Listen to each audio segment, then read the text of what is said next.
eu acho que quando você traz uma pessoa boa, essa pessoa boa vai trazer gente boa. Falar do futuro da indústria da construção passa por ações de intraempreendedorismo.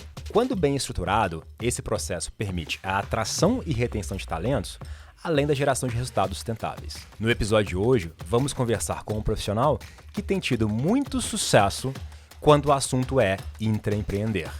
A conversa vai ser incrível. Eu sou Bruno Amaral e este é mais um Veroncast.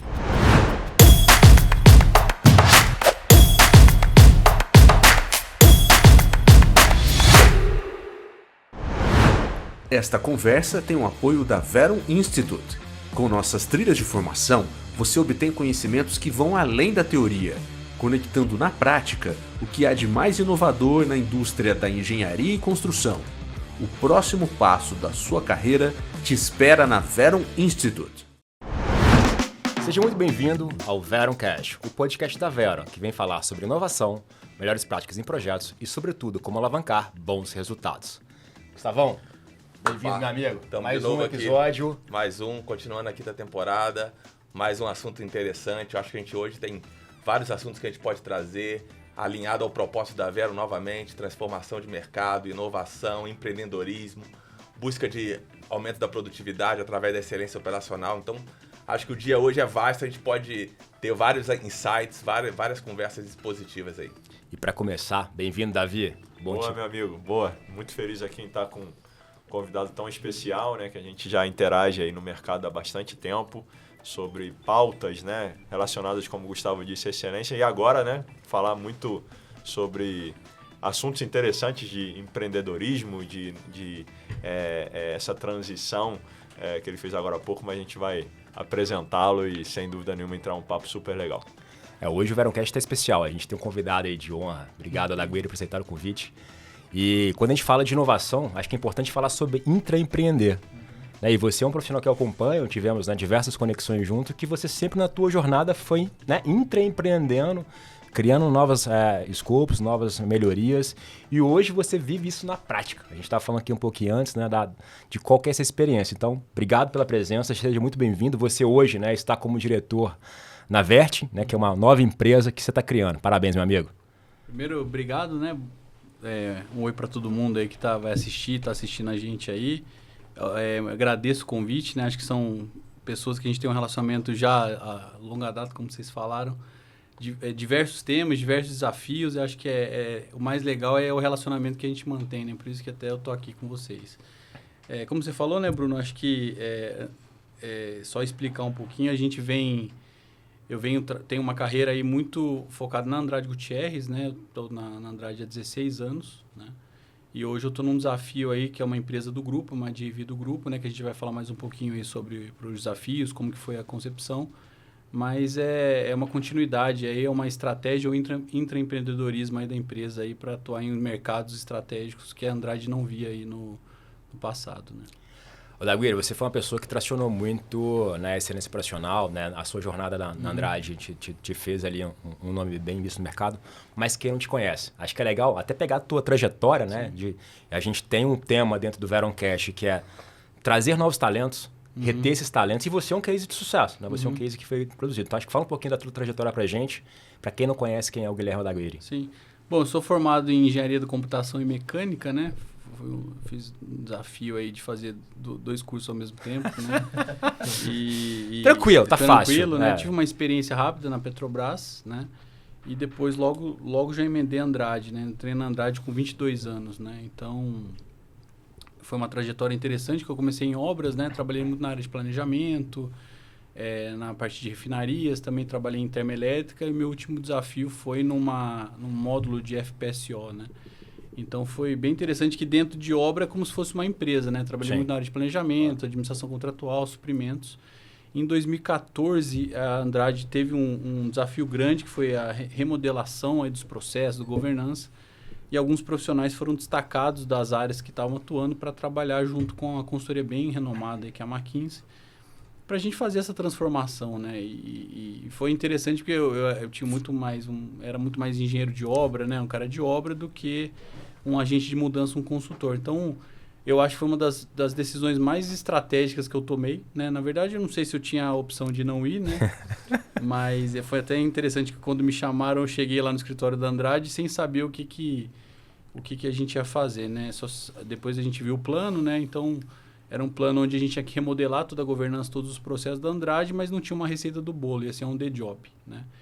E aí mas eu acho que foi uma das decisões mais estratégicas acertadas, porque eu passei de um conhecedor de um projeto, de uma disciplina, para realmente conhecer uma empresa de engenharia, né? Então, por mais que você tenha... foi muito desafiador, porque eu era muito da área industrial, minha primeira obra foi de infraestrutura, foi lá em S11DR, no ramal.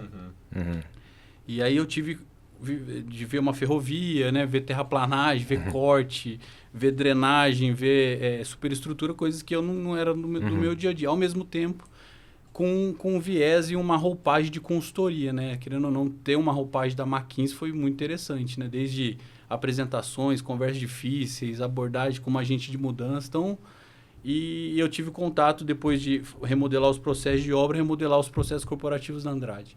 Estratégia, desenvolvimento de negócio, que hoje eu tô lá no grupo até hoje, eu vejo funcionando até hoje, né? Os SECONs, que são os comitês de contratação, o jeito que a gente faz planejamento empresarial, estratégia. Então, é muito legal. Suprimentos, né? Centralizado. Então, foi legal que eu passei do Odaguiri de um projeto para o Odaguiri de conhecedor de todos os processos da empresa, né? Então, isso me deu uma bagagem muito interessante, né? Ô, Guilherme, puxando um pouquinho do que você falou agora, né? E para quem viveu essa transição, né? Como praticamente aqui nós três vivenciamos, né? De certa maneira, também saímos, né? De um mercado de execução, de construção, etc. Não que você tenha saído, né? Sim, nós sim, saímos, mas para um movimento de liderar a empresa, né? E uma coisa a gente brinca, né? Uma coisa é ser consultor para dizer para outra pessoa como tem que fazer, né? E a outra é você ir lá e fazer, né? E qual é a diferença hoje que você enxerga, né? De desafios que você tem na hora que você traz toda essa bagagem, toda essa experiência e que te habilitou certamente a liderar um movimento, ser um dos líderes desse movimento da Vertim? Bom, só antes de... Ótima pergunta, Davi. Quando eu estava na área de excelência operacional, de BIM lá da Andrade, não cuidava mais da área de estratégia. E aí, acho que eu tinha também um anseio de ir para a área afim, né? E é uma das coisas que eu falo com todo mundo que trabalha comigo, que é muito legal você ter uma relação com o seu gestor, você sempre sinalizar para onde você está querendo ir, porque a hora que pinta a oportunidade, você é lembrado, né? E eu tinha uma relação com o meu ex-gestor fantástica, por mais que tenha aquela relação do dia a dia difícil, né? Mas eu sempre sinalizei que eu gostaria de ir para uma área afim, principalmente para a área comercial. Então, quando teve a oportunidade da Vertim, que foi até uma estratégia, um intraempreendedorismo da Andrade, né? Lembraram de mim, então tem que ter um pouco de sorte, mas também agarrar as oportunidades, né? E eu sinalizei. E uma das coisas que eu fiz antes de ir para a Vertim, e eu converso até hoje com o Luiz, lá que está comigo hoje, que é o idealizador da Vertim, é que quando eu fui para a Vertim, eu fiz uma matriz, porque como eu tive esse contato com quase todos os diretores de negócio lá da Andrade, todos praticamente, eu fiz muito assim, o que os que tiveram sucesso fizeram, que tem de comum, que os que não tiveram sucesso também tem. Então, eu fiz essa matriz, né? E tem até hoje lá no meu caderno lá que isso para mim, primeiro fazer essa matriz foi importante. Aí, respondendo sua pergunta, Davi, eu tinha um desafio muito grande eu era uma pessoa que batia o bumbo para as pessoas fazerem, né? O que eu realmente via como agregação de valor, mas que eu não... E tinha um mínimo que eu tinha que fazer. Por exemplo, o Andrade é reconhecido como excelência operacional dos processos. Simplesmente não posso falar, agora eu vou fazer de qualquer jeito, né? Compliance, cultura, de digitalização do BIM. Então, tinha coisas que eu tocava o bumbo para a empresa fazer. Eu tinha um desafio de não ser visto também, e não, mais do que ser visto, não praticar o que eu pregava, né? Então... É um desafio muito grande, porque às vezes você... Também não dá para comparar a Vertim com a Andrade, né? Mas tem uma linha mestra aí de coisas que realmente não dá para abrir mão. Momentos diferentes, né? Momentos diferentes. Mas, assim, coisas que hoje a Vertim tem. Processo de planejamento, todas aquelas... tudo que agregava valor para a Andrade, eu estou tentando trazer isso para a Vertim, né? Porque senão você é visto como um cara... aqui você tocava o bumbo, né? Aí, quando agora você tem a oportunidade de fazer... Agora eu vejo como é difícil, e aí como é difícil você estar do outro lado, né? Porque a rotina, você tem os desafios de contratação, de performance, e querendo ou não, você tem que ir mudando os processos, mudar o mercado, né? Discussões ainda com o mercado Eu vejo hoje com o mercado ainda é um mercado que gosta de picar os pacotes, as contratações, não visa colaboração, é ainda uma guerra de contratado e contratada, né? Então, assim, é uma mudança grande.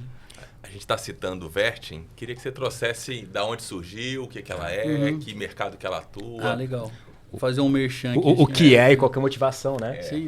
Motivação, assim, quando em movimentos estratégicos, né, quando você vai atuar em mercados que você não atua, você pode ter estratégia de comprar uma empresa, de criar uma diretoria dentro da sua empresa, né? E eu acho que a estratégia da Andrade foi muito acertada de criar uma JV.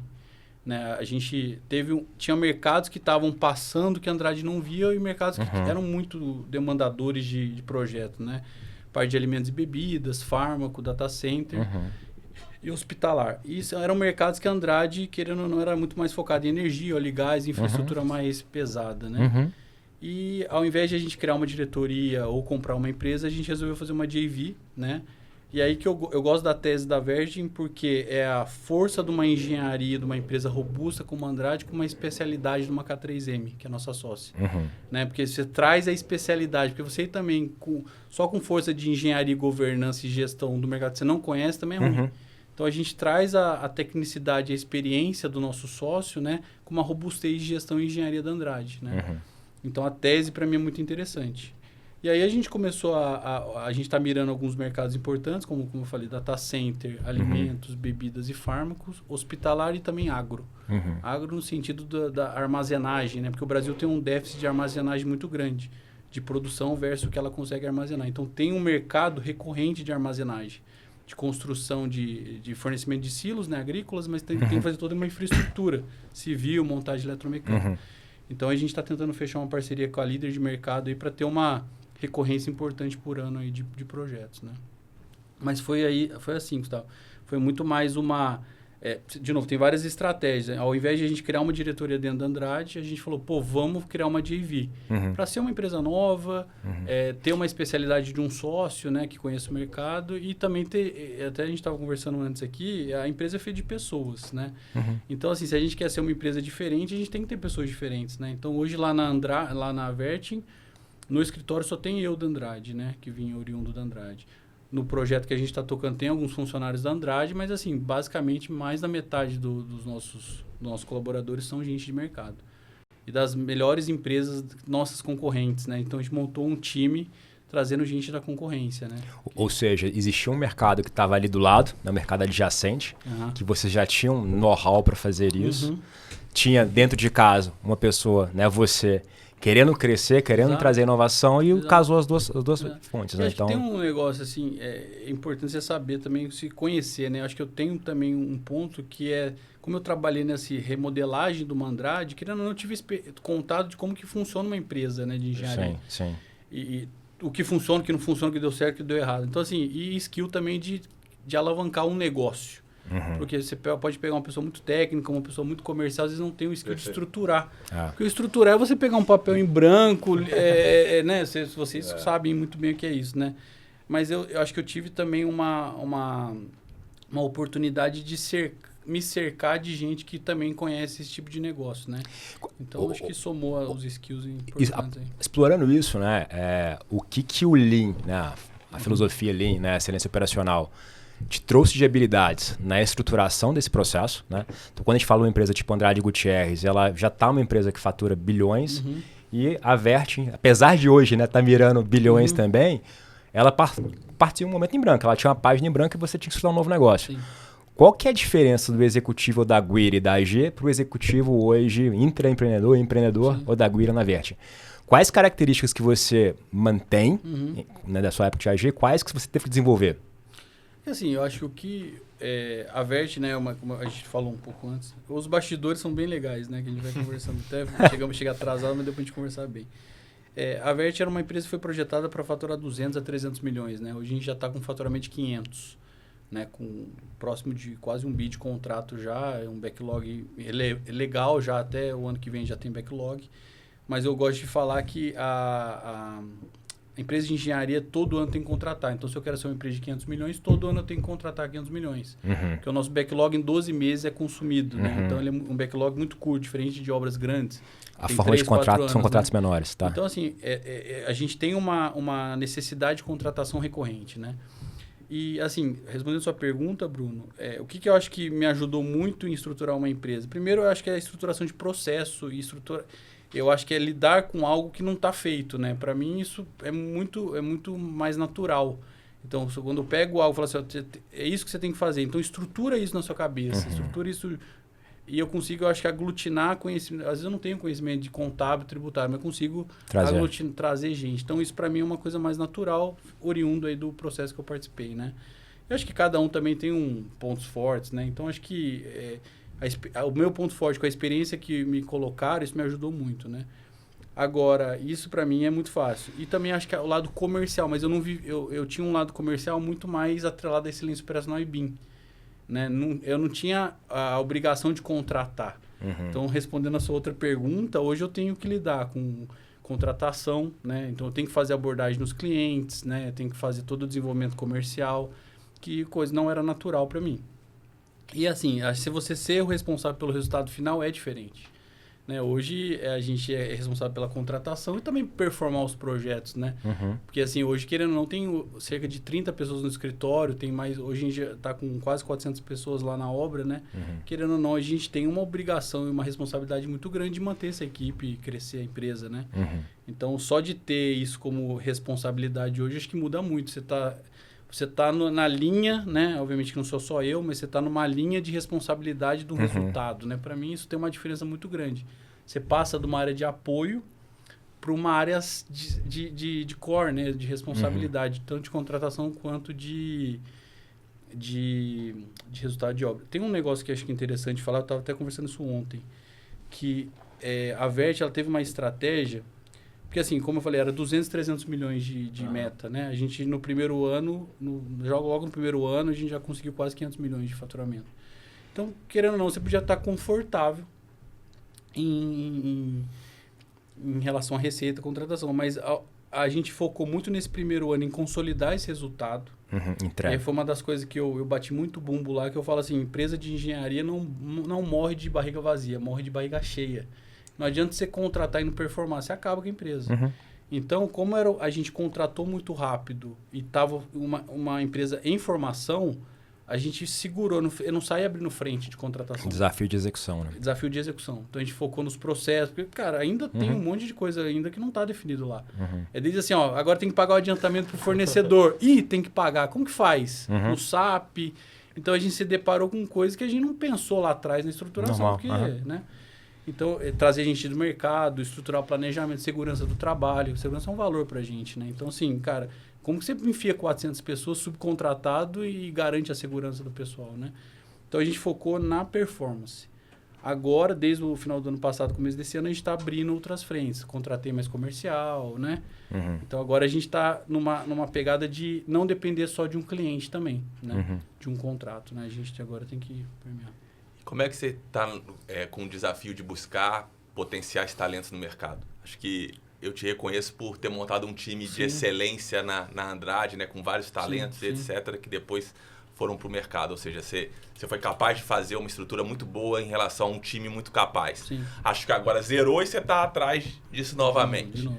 E eu acho que a gente está num momento complicado em relação à busca de talentos ou à retenção de talentos no nosso setor, porque a gente concorre com mercado financeiro, tecnologia e etc. E fazer com que as pessoas talentosas estejam na construção é algo complicado, né? Na engenharia e na construção. Como é que você está vivendo isso? Como que você pensa isso? Qual a estratégia de vocês conseguirem captar talentos? Hoje, eu até falo, né? Você vai nas faculdades de engenharia, hoje ninguém mais quer ir para obra, né? Para obra. Porque pelo mercado financeiro, tecnologia, e assim, não tem certo e errado, tem uma tendência... a gente tem que entender essas novas gerações e às vezes se adequar. A gente fala muito que a gente vai ter um desafio grande. Vou falar um pouco pela Andrade. A Andrade, ela passou por um momento bem difícil, né, de carteira. Hoje a gente já está com quase 20 bi de backlog, né? Nos últimos... No final do ano passado para esse ano a gente contratou 8 bi Então, a gente já começou a ter uma ascendência de novo. Então, isso é ótimo, mas a gente tem um problema positivo, mas é um problema que é recurso.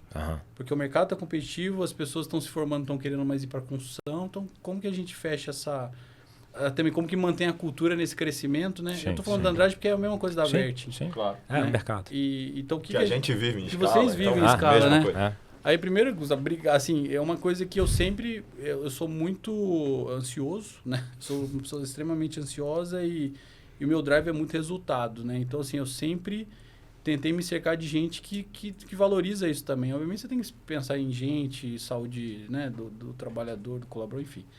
Mas eu sempre busquei pessoas de alta performance, né? Obviamente que é difícil só ter camisa 10 no time, você precisa do camisa 2, camisa 6 ali também, né? O goleiro, enfim. Mas eu tento, pelo menos a minha linha de líderes direto sempre foi um perfil muito de alta performance, né? E até a gente falou nos bastidores ali. Eu acho que quando você traz uma pessoa boa, essa pessoa boa vai trazer gente boa.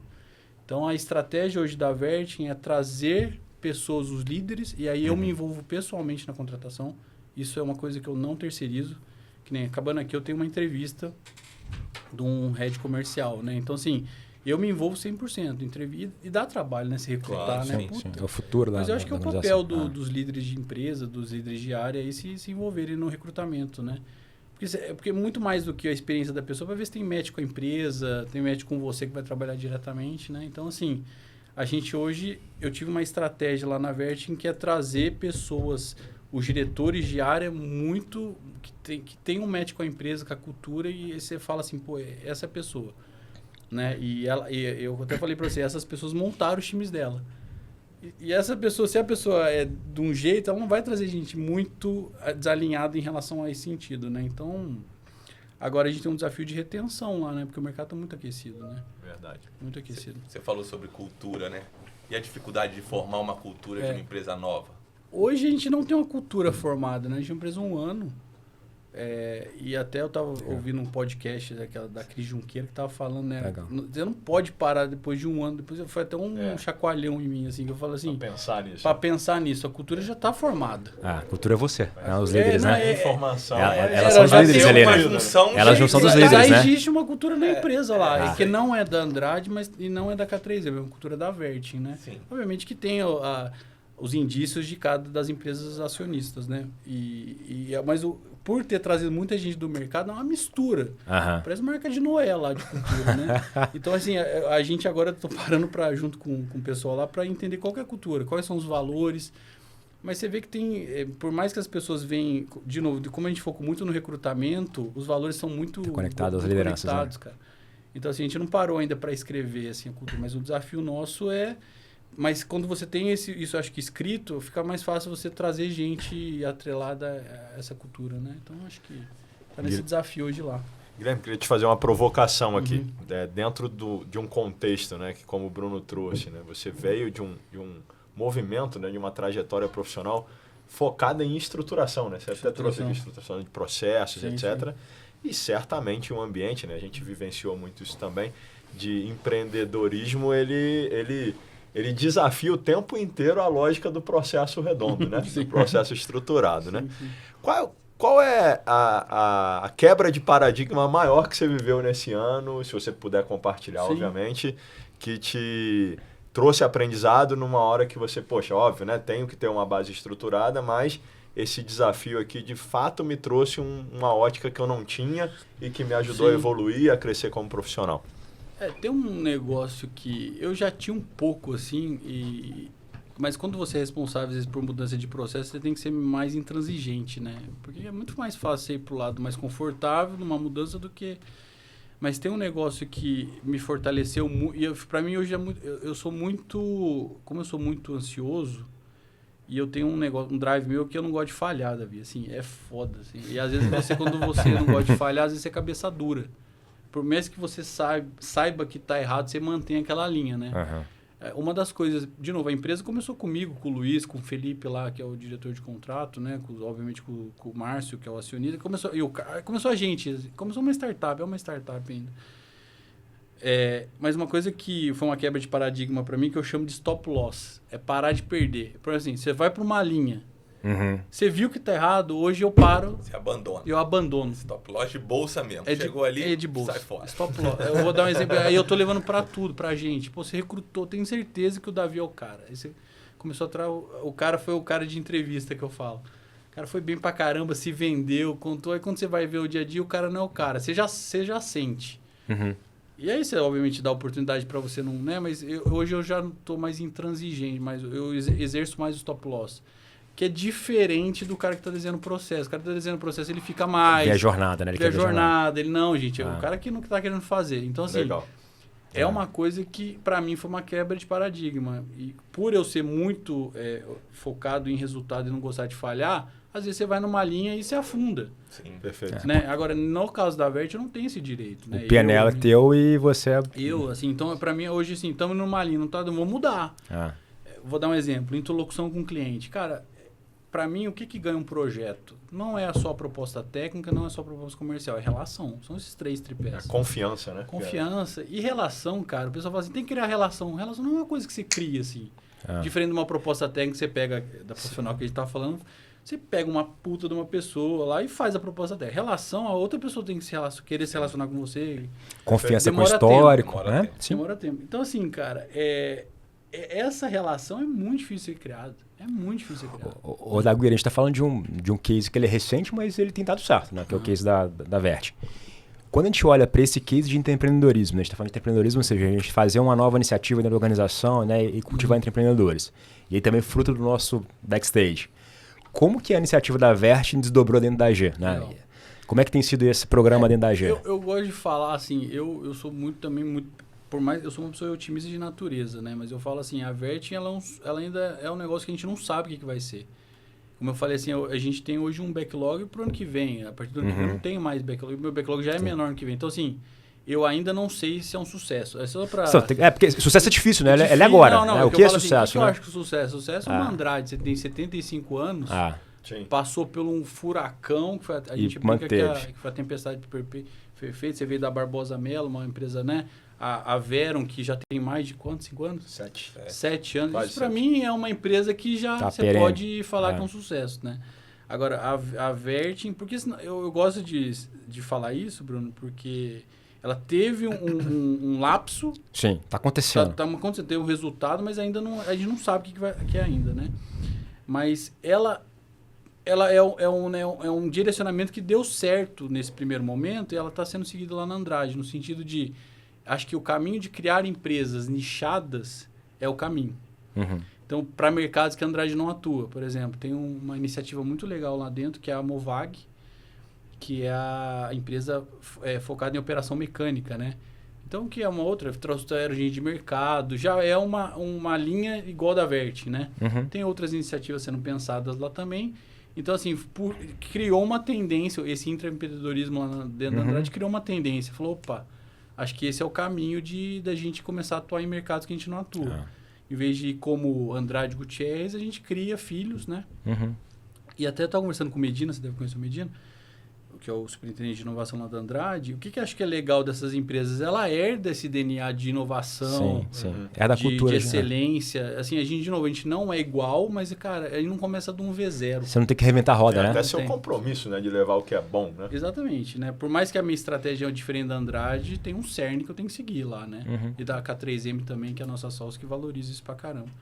Em relação aos clientes, tem alguma preocupação diferente do que era abordado na Andrade? Ou seja, numa questão mais de infra, né, e projetos maiores. Agora vocês estão olhando mais farma, bebidas, né, e alimentícios. Ou seja, tem alguma coisa diferente que precisa se preocupar, que antes, de certa forma, não era vista? Assim, o que eu tô percebendo, eu não sei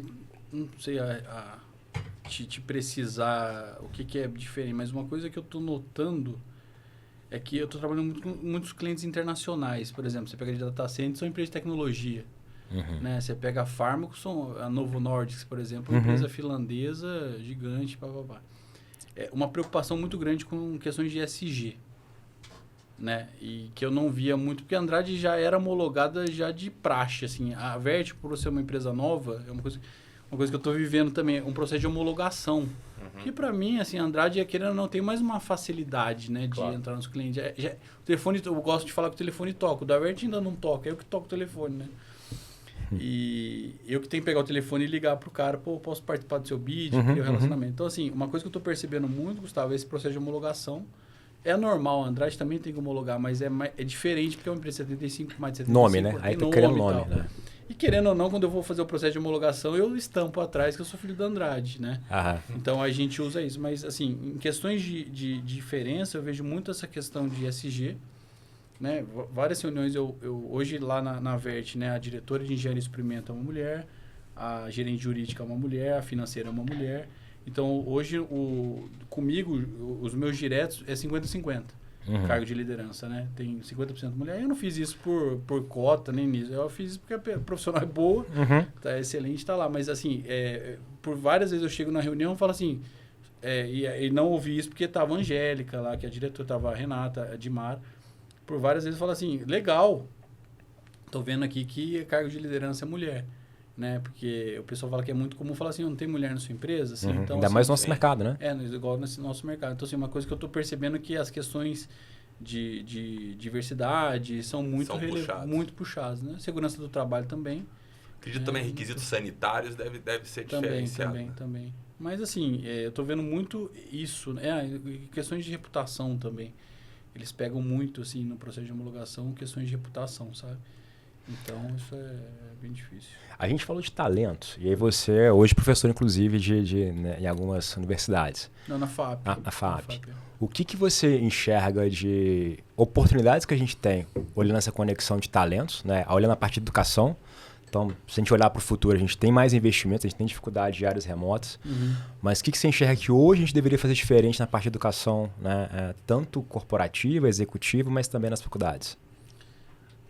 Eu sou o professor convidado lá da FAP, né? E eu aceitei esse convite muito mais pelo negócio do desafio. Eu gosto muito de falar, pô, cara, vai ser um negócio que eu vejo que a educação, principalmente essa educação online, de podcast, desses G4 da vida, é um negócio que para mim é uma tendência, os caras acertaram em cheio, porque realmente é muito melhor você ver uma aula na hora que você quer, um podcast na hora que você flexibilidade, quer. Né? Flexibilidade, né?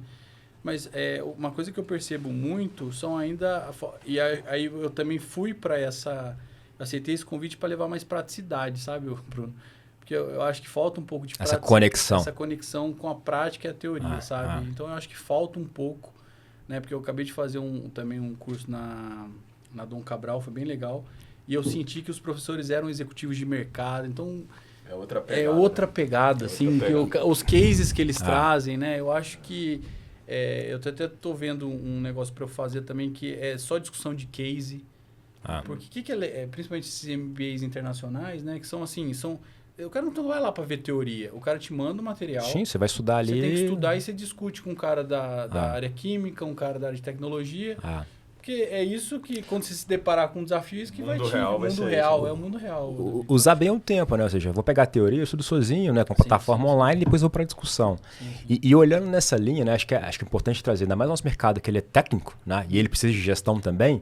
Então, você leva um profissional que ele nunca executou, nunca fez um projeto, é raso, né? Então, acho que essa conexão é importante. Agora, uma coisa que eu acho que falta, assim, principalmente para o nosso mercado de engenharia e construção, são treinamentos mais dedicados, né?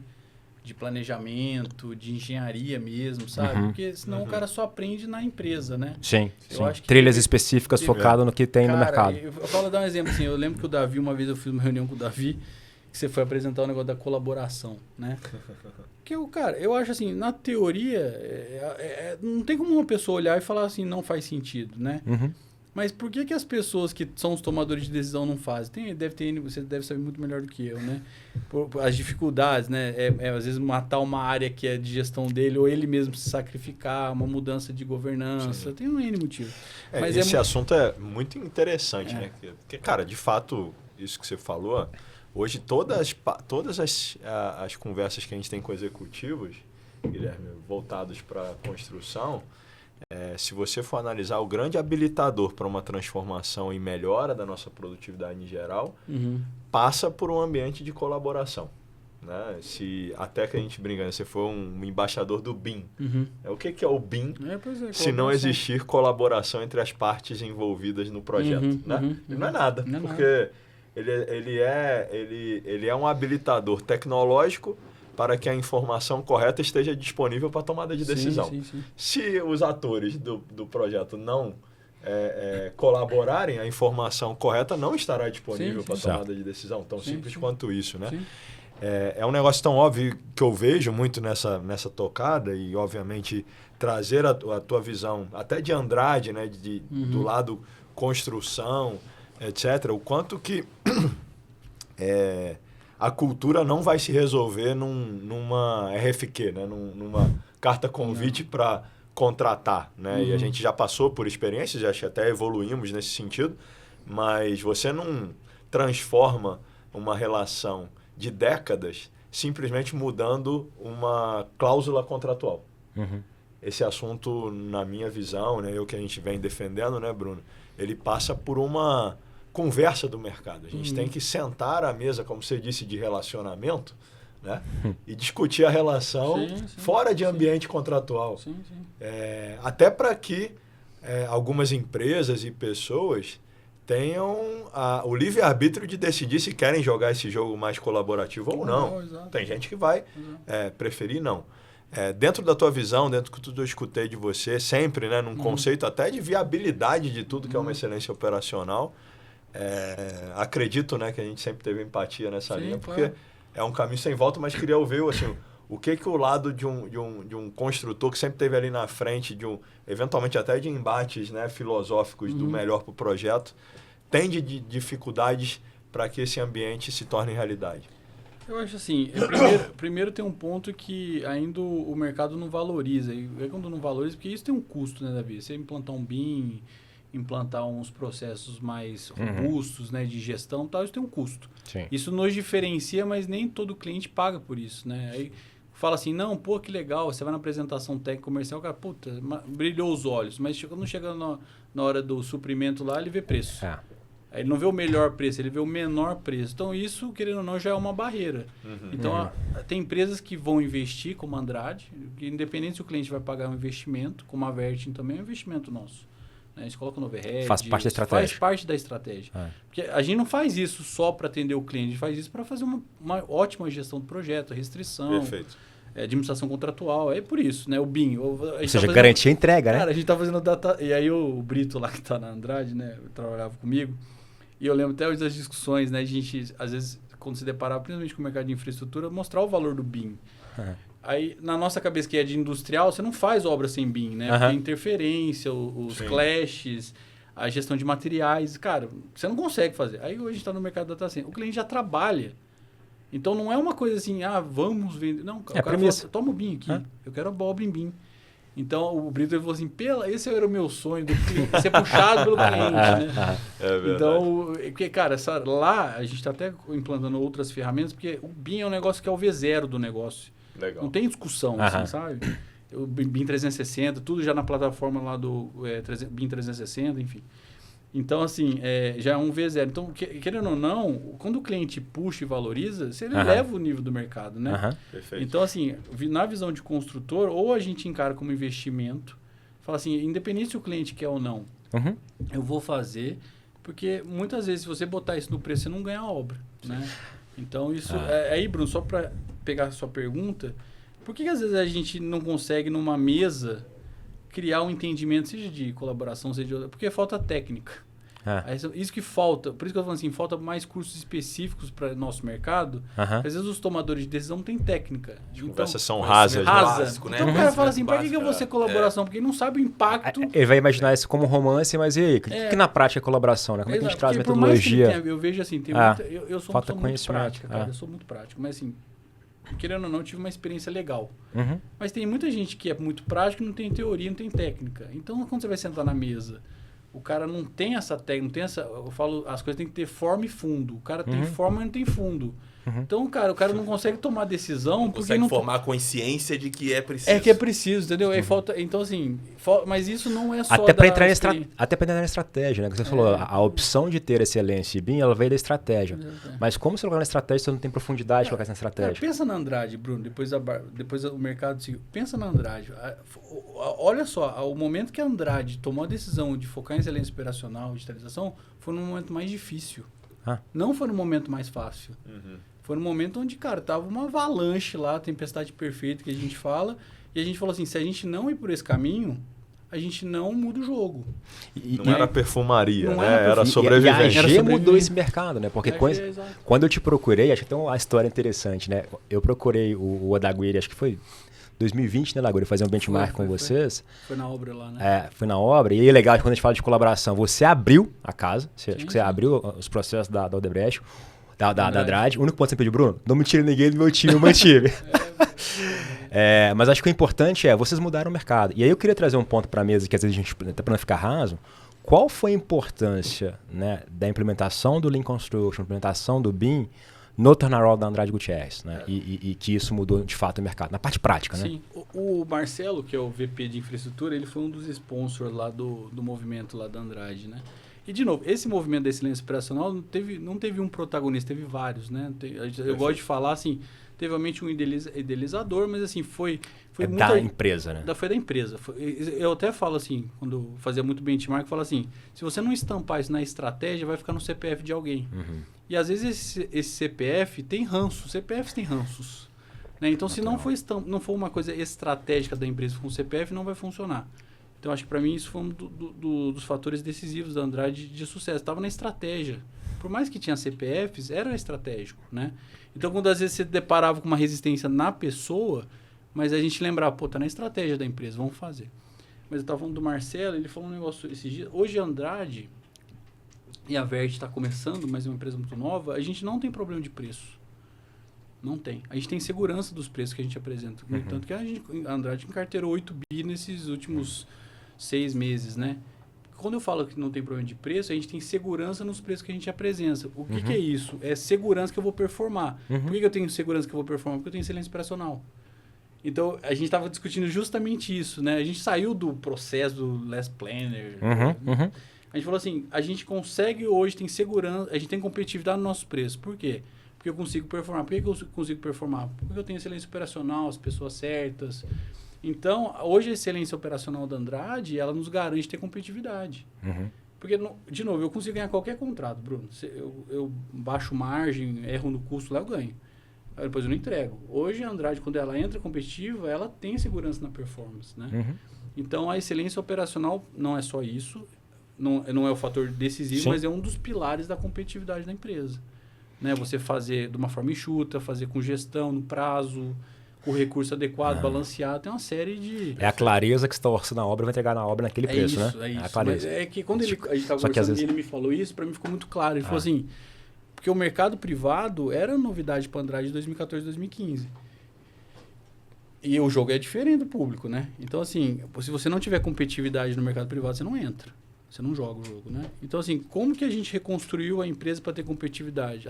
Um dos motivos foi a excelência operacional. Fantástico. Né? E passa por processo, treinamento de pessoa. Não, é que, de novo, a gente fica... É que levava muito a excelência operacional a padrão, processo. Não é isso, né? É pessoa certa, é os processos adequados, né? E eu acho que teve uma outra coisa que eu também... Que negócio do stop loss é flexibilidade, assim. Sou muito mais flexível hoje em mudar, né? Falar, vamos pegar isso aqui, vamos adaptar. Antes era meio assim, né? Pô, tem que seguir, porque tem que seguir. Cartesiano, né? Acho que é um ponto importante. Dá pra gente ficar aqui mais uma hora, hein? Eu não falei que a gente ia ter muito assunto. Empreendedorismo, excelência operacional, é BIM. Pois é. E na verdade, na prática, né? Não consegui nem anotar tanto assunto aqui no meu resumo, não consegui nem anotar.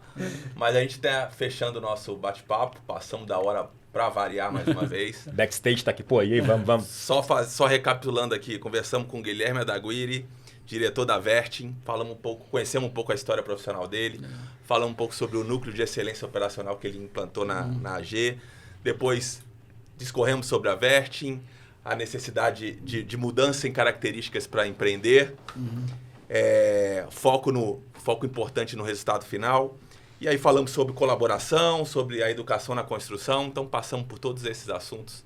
Obrigado, Guilherme. Obrigado. Deixo para você o fechamento do bate-papo. Ô, Gustavo, se você me permitir aqui, Claro. antes de dar a palavra para o Guilherme, assim, acho que foi muito interessante que eu saio daqui, né, de cada vez mais convicto quando eu tenho aprendendo aqui com pessoas que fazem na prática, é que o Guilherme falou N vezes a palavra processos, a palavra pessoas, né, e a palavra tecnologia como parte, né, aqui do contexto de BIM e outras.